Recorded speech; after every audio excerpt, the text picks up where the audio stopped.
Sarah, a conservative white woman living in Seattle, was tending to her garden when she noticed her new neighbors, Malik and Zoe, moving in next door. They were a black couple, and as they unloaded boxes from their moving truck, Sarah couldn't shake the growing discomfort she felt.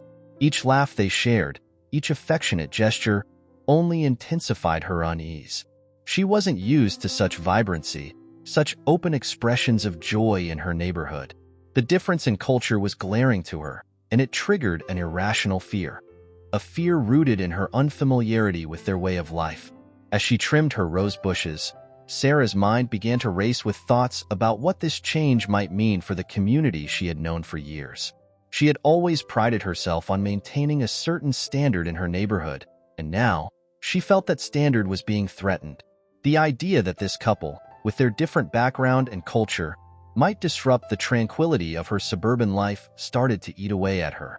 That night, as Sarah was settling into bed, she heard the faint sounds of laughter and music drifting through her closed windows. It was coming from Malik and Zoe's house. The music was louder than she was used to, the laughter too frequent and free. Annoyed, she got up and shut the windows tighter, muttering under her breath about the lack of respect for the peace of the neighborhood.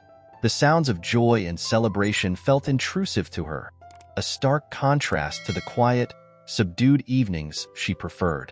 Sarah tossed and turned in bed, unable to escape the noise that now seemed to permeate her thoughts. It wasn't just the volume that bothered her.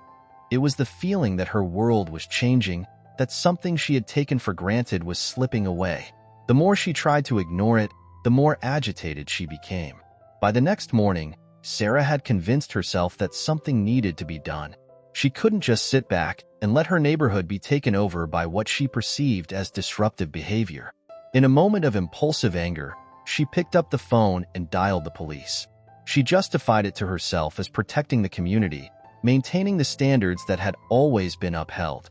Sarah reported the noise as a disturbance, emphasizing how it was affecting the peace and quiet of the neighborhood.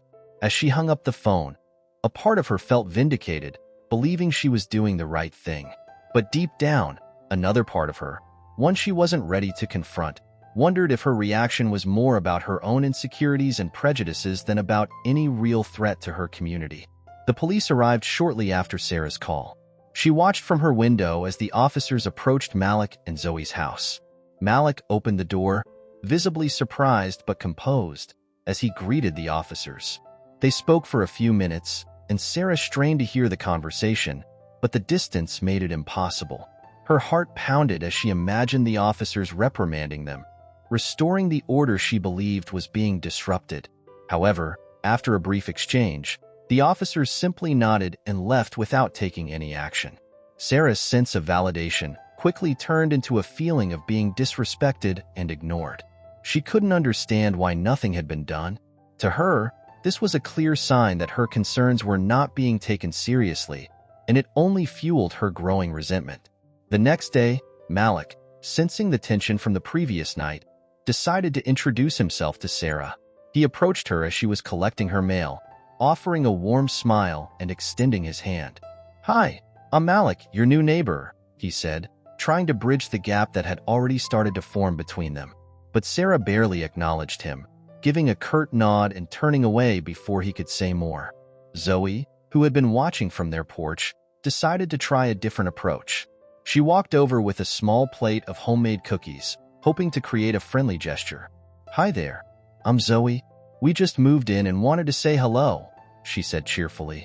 Sarah, feeling cornered, forced a polite smile and took the plate, mumbling a quick thanks before retreating into her house. The interaction left both Malik and Zoe puzzled but not deterred. Later that evening, Sarah called a close friend to vent about the situation. "Can you believe they just moved in and already causing a ruckus?" she complained. Her friend, someone who shared Sarah's conservative views, nodded in agreement over the phone. "You have every right to be concerned, Sarah. Who knows what kind of trouble they could bring? It's not like the good old days when everyone in the neighborhood knew and respected each other," her friend added, reinforcing Sarah's prejudices. This conversation served as an echo chamber for Sarah's fears, solidifying her belief that Malik and Zoe were a threat to her way of life. The more they talked, the more Sarah's sense of righteousness grew, convincing her that her actions were justified, even necessary, to protect the neighborhood from what she saw as an unwelcome change. Malik soon discovered that Sarah's call to the police wasn't an isolated incident. As he got to know a few of the other neighbors, he learned that the police had been called multiple times in the past regarding various residents of the neighborhood, most of them people of color or from different cultural backgrounds. It became clear to him that there was an underlying atmosphere of distrust in this seemingly peaceful suburban community. This realization weighed heavily on Malik. It wasn't just about the noise complaint or the cold shoulder from Sarah. It was about a deeper issue of racial bias and prejudice that permeated the neighborhood. The knowledge that his presence was viewed with suspicion simply because of his race made him both angry and determined to do something about it. He didn't want to live in a place where he had to constantly look over his shoulder, where he and Zoe were seen as outsiders despite their efforts to integrate. Determined to take action, Malik reached out to an old friend who was an activist involved in community organizing. Over coffee, Malik shared his concerns about the growing tension in the neighborhood and the subtle, yet pervasive, discrimination they were facing.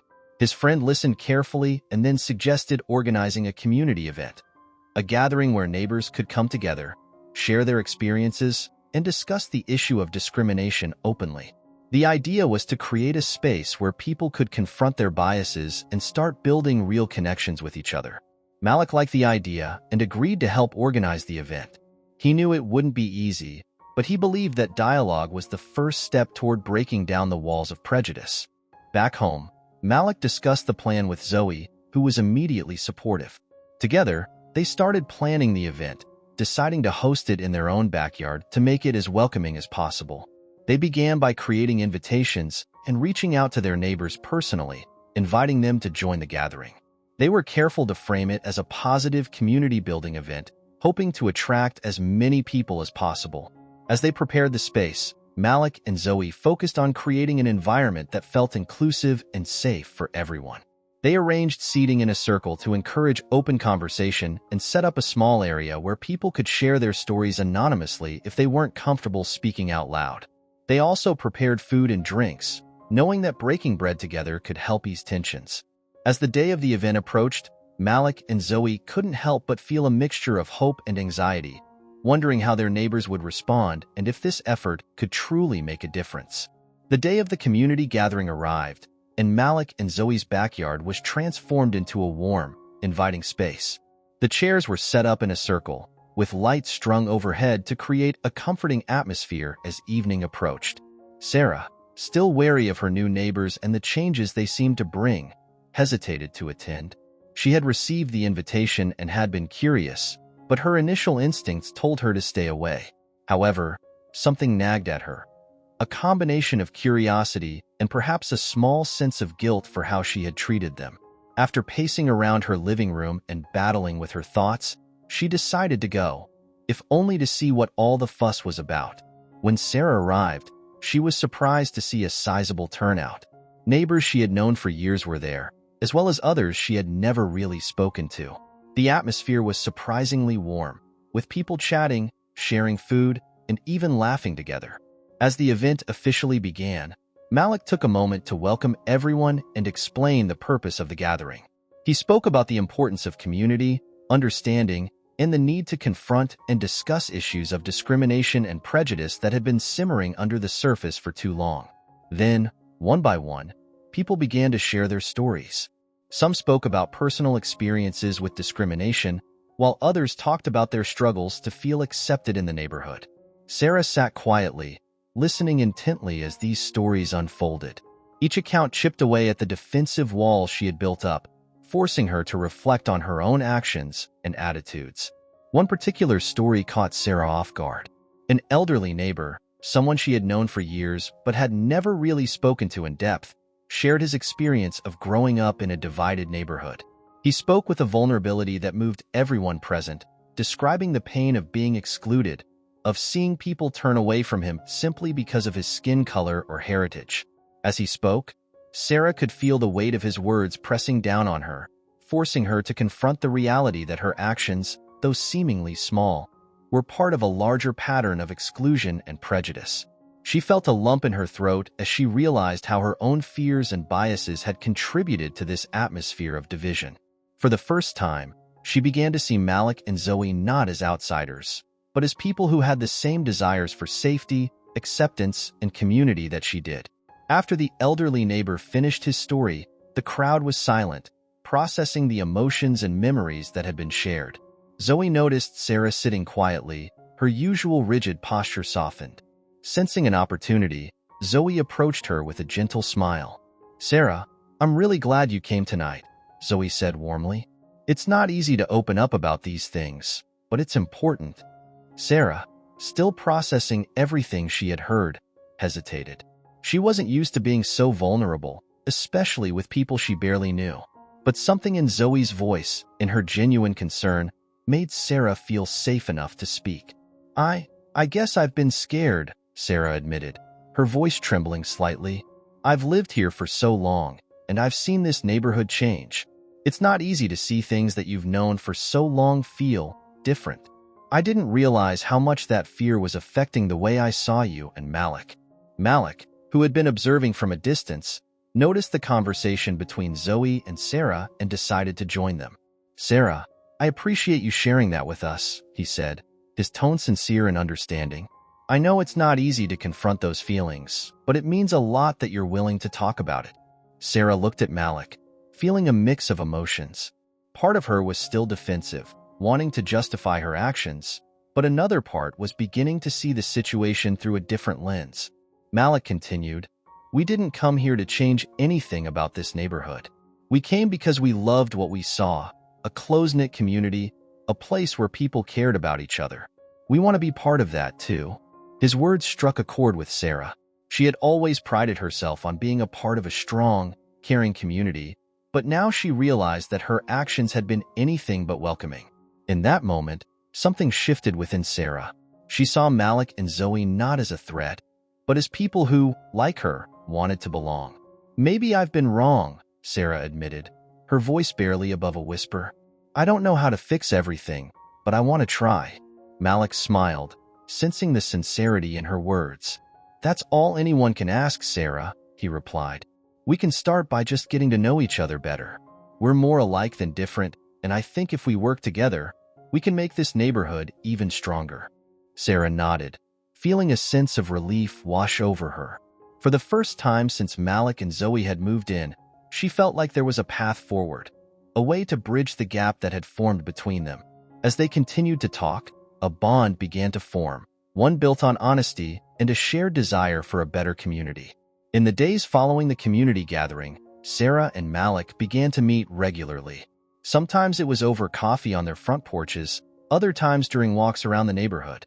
These meetings, initially filled with awkward pauses, gradually became more comfortable as they shared stories about their lives, their backgrounds, and their hopes for the future. Sarah learned about the challenges Malik and Zoe had faced as a black couple navigating predominantly white spaces, the subtle and overt forms of discrimination they had encountered, and the resilience it took to maintain their positivity and kindness.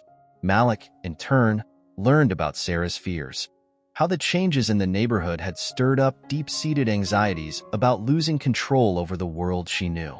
Through these conversations, Sarah's understanding of Malik and Zoe deepened, and with it, her empathy grew. She began to see them not as the other, but as people whose experiences, though different from hers, were just as valid and deserving of respect. Just as Sarah was beginning to feel a sense of connection with Malik and Zoe, an unsettling event shattered the newfound peace.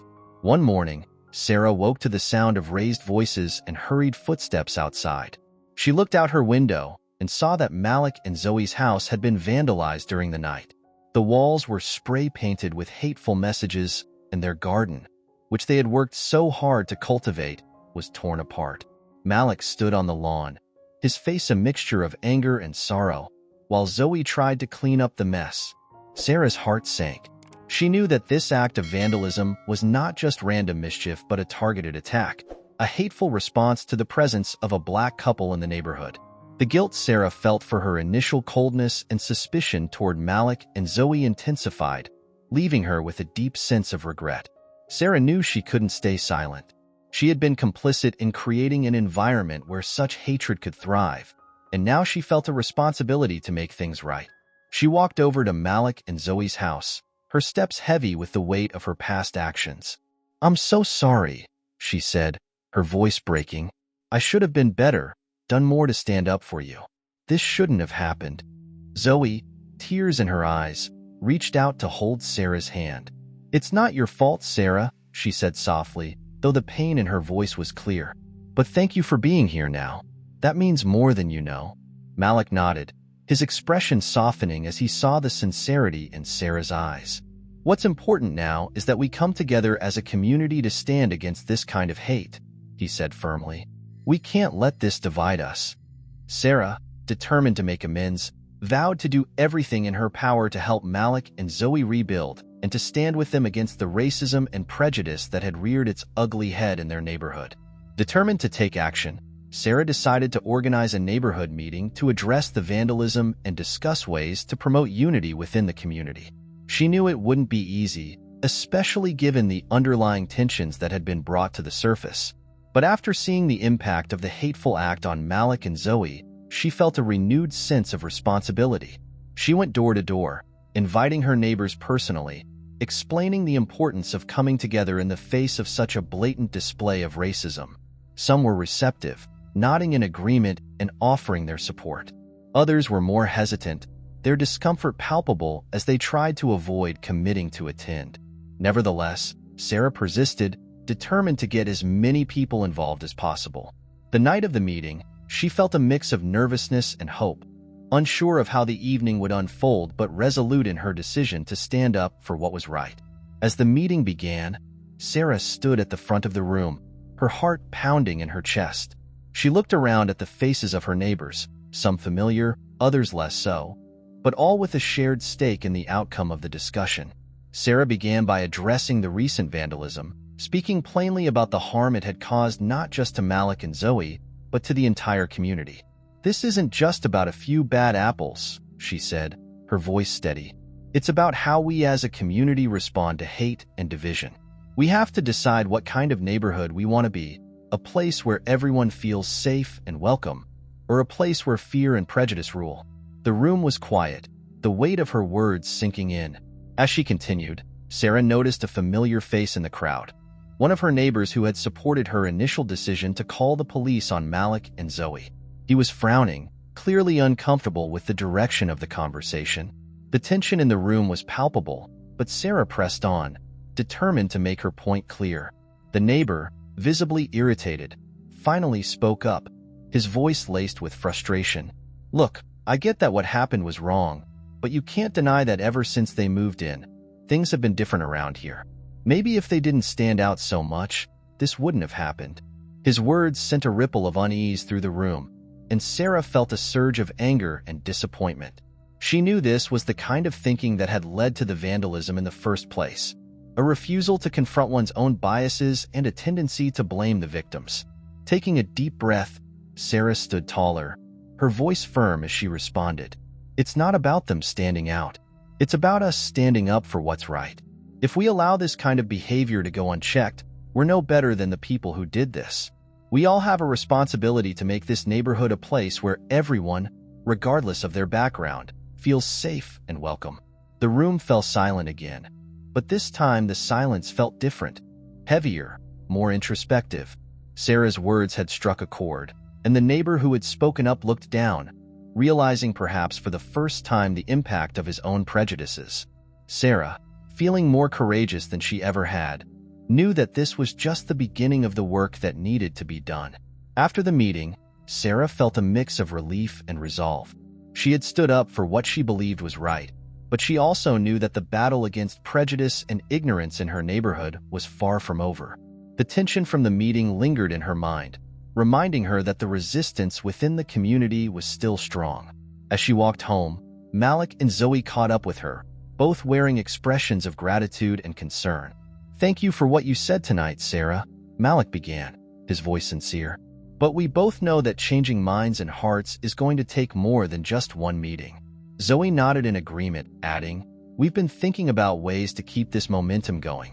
Maybe if we can channel all this energy into something positive, it might help bring more people on board. Sarah listened, her mind racing with possibilities.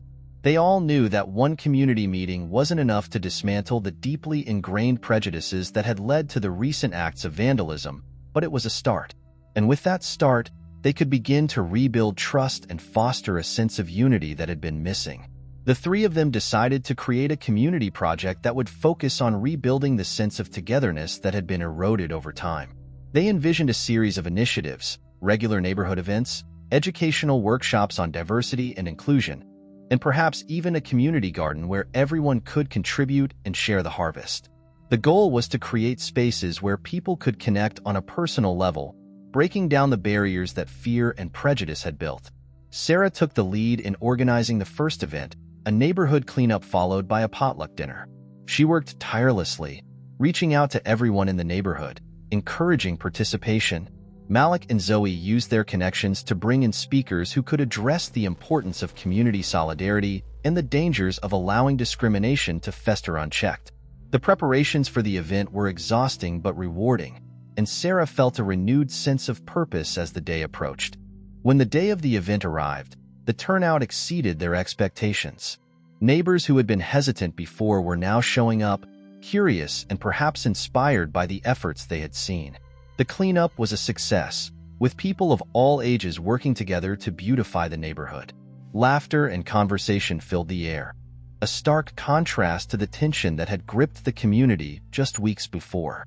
During the potluck dinner, as everyone gathered to share food and stories, Sarah noticed something remarkable. People who had never spoken to each other before were now sitting side by side, laughing and sharing meals. Malik and Zoe's efforts, combined with Sarah's determination, were beginning to pay off.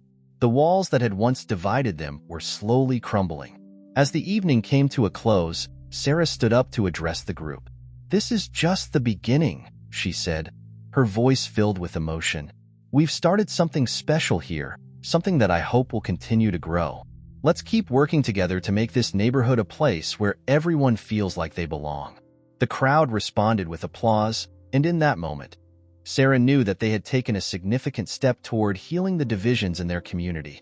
The community project initiated by Sarah, Malik, and Zoe began to flourish. The neighborhood, once tense and divided, started showing signs of unity and collaboration. People who had previously kept to themselves were now participating in the community garden, attending workshops, and engaging in conversations that broke down long-standing barriers. However, despite these positive changes, not everyone in the neighborhood was on board. The acts of vandalism that had initially shocked the community hadn't completely stopped. In fact, they seemed to be intensifying. Graffiti appeared overnight, targeting not only Malik and Zoe's home, but also other properties that were associated with the community project. The hateful messages were a stark reminder that there were still those who resisted the changes happening in the neighborhood. Sarah, who had once feared these changes, now felt a deep sense of responsibility to protect the progress they had made. One night, Sarah was jolted awake by the sound of shattering glass. Her heart raced as she jumped out of bed and rushed to the window. What she saw made her blood run cold. A group of masked individuals was vandalizing Malik and Zoe's house. They were spray-painting hateful slogans and smashing the windows. Sarah's immediate instinct was to call the police, but as she reached for her phone, she realized that she needed to do more than just call for help. She needed to stand up, in that moment, and show the vandals that their actions would not be tolerated. Without thinking twice, Sarah threw on a coat and ran out of her house, heading straight for Malik and Zoe's property. She knew she was putting herself at risk, but the fear that had once paralyzed her was now replaced with a fierce determination to protect her friends and their home. As she approached the scene, she shouted at the vandals to stop, her voice shaking with both anger and resolve. The vandals, startled by Sarah's sudden appearance and her bold confrontation, hesitated. In that brief moment of confusion, Sarah stood her ground, positioning herself between the vandals and Malik and Zoe's house. She could hear the sound of sirens in the distance. Someone else had called the police, but she knew she had to hold her ground until they arrived. "This is our community," Sarah shouted, her voice gaining strength as she spoke. "We won't let you tear it apart with your hate." The group of vandals, realizing that the situation was turning against them, began to retreat just as the police arrived. The officers quickly moved in, apprehending the few who hadn't managed to escape. As the police began questioning the suspects, Sarah's legs felt weak, and she leaned against the fence for support. Malik and Zoe, who had been awakened by the commotion, rushed outside to find Sarah standing there, breathless but unscathed. "Sarah, what were you thinking?" Zoe exclaimed, half in disbelief and half in gratitude. "I couldn't just sit back and watch," Sarah replied, her voice trembling with the adrenaline still coursing through her. "This is our home, and I'm not going to let anyone take that away from us." Malik put a comforting hand on Sarah's shoulder, his expression a mixture of admiration and concern. "You were brave tonight, Sarah. Thank you." As they stood together, watching the police secure the scene, Sarah felt a deep sense of belonging. She had chosen to stand on the side of justice and community, and in doing so, had found her place among those she once viewed as outsiders. As the police conducted their investigation, it became clear that the vandals were not strangers, but residents of the very neighborhood they sought to terrorize. Among those apprehended was a man Sarah recognized, a neighbor she had spoken to several times at community meetings and events. The revelation was shocking, not just for Sarah but for the entire community. The idea that someone they had known and interacted with could harbor such hatred was deeply unsettling. The arrest of the vandals, however, also brought a sense of relief and a renewed commitment to the cause of unity and understanding within the neighborhood. Malik and Zoe were overwhelmed with gratitude for Sarah's bravery, knowing that her actions had likely prevented much worse damage. They thanked her profusely, their bond growing stronger through the shared experience of standing up against hate. In the aftermath of the incident, the neighborhood rallied around Malik and Zoe. Residents came together to help repair the damage, repainting the walls and replacing the broken windows. It was a collective effort, a visible stand against the racism that had tried to take root in their community. Sarah found herself at the center of these efforts, organizing volunteer groups and ensuring that the repairs were done swiftly and efficiently. The community's response was heartening. People who had been indifferent or even skeptical before were now actively participating, showing their support in meaningful ways. At a gathering to celebrate the completion of the repairs, Sarah was publicly thanked for her courage and leadership. The applause and gratitude she received from her neighbors filled her with a sense of accomplishment and purpose. However, she knew that the fight against prejudice was ongoing and that their community needed to remain vigilant and united. Just when it seemed like things were settling down, another twist emerged. Malik's activist friend, who had helped organize the initial community meeting, revealed a troubling secret. He was someone Malik had known from his past, a person who had suffered greatly due to racial discrimination and had since turned his pain into a drive for justice. However, his methods had become increasingly radical. Through a series of discussions and investigations, Sarah discovered that this friend had been planning a form of retaliation against the system that had wronged him, believing that only through drastic measures could real change be achieved. Malik, Zoe, and Sarah were taken aback by this revelation. They understood the anger and frustration that fueled such ideas, but were deeply concerned about the potential consequences of such actions.